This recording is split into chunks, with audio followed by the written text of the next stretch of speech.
The era of technology is here with us, and Parliament has undergone a major facelift. But what about the honourable Weshimiwas themselves? Number 1, insert the card. Number 2, put in the PIN provided to you. First things first, a tutorial on how to handle the digital era gadgets, microphones and logging cards. No more shouting matches among MPs and the speaker trying to order them down. So, did they get the lessons right? Minister, you must be making my life difficult.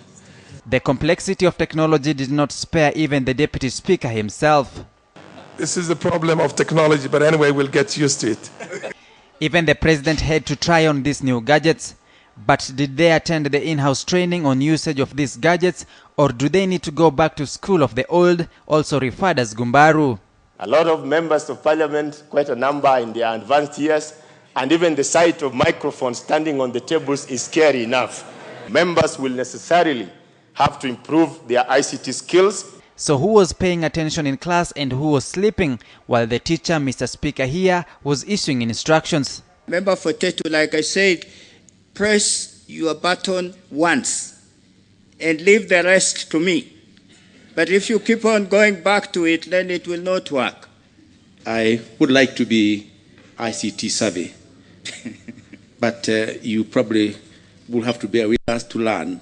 If this was an exam, your guess is as good as mine of how they would have scored. This thing is failing us in the sense that when we rise on points of order, the speaker doesn't seem to know that we have risen because we press and nothing happens. So if there's a problem on your end, can you please come clean and tell us? We don't understand. No, there is no problem on your end. You are the one who is not getting used to it. But if the test becomes so hard, you can either walk out in protest or find an excuse, just like Mr. Mapambano does. I think we'll go manual, even in this voting. Because if this is what technology can do for us during the voting, we can be very frustrated.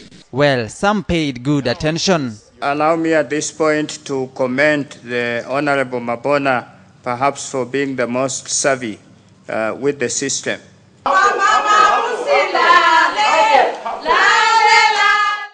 And she had a good reason to boast about it, well, with the supporters cheering her on.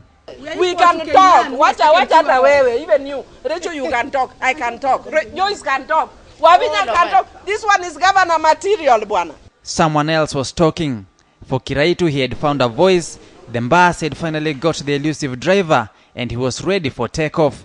About the driver with the bus is, I think, is now obvious. We are going to present the candidature of Uhuru Kenyatta to our various parties.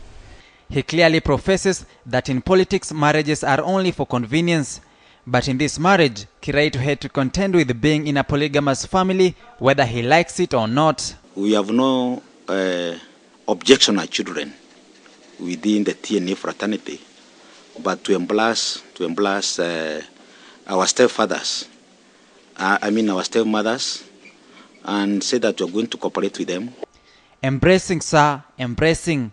And don't they just enjoying doing just that? Those children that have enjoyed the monopoly of having a lot of attention from one father and one mother. This now is a polygamous family. They must be able to accommodate the stepmothers and the other stepchildren. Is that so, Samoei? No. So what next to this squabble for attention? Democracy dictates that if you have a different view idea, go exploit somewhere else. I am an official, I am a member of URP, and ask me about matters kusema na kutenda. Yeah. Ile ingine utawauliza wao. Ubarikiwe pia.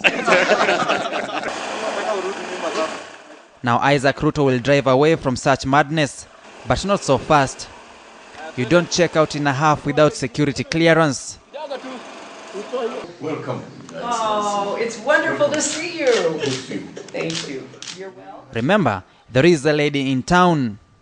And here, security is no joke. The European champion this year again, of course. But the madness aside, man, these dudes just know how to serve a victory. Well, he can do what he likes, can't he? When you're the photographer, so he's just reversing the process of publicity here. Olympic title before now, but well, it's just wonderful. And just what was going on here? Wonderful. Samogina, KTN News Shot.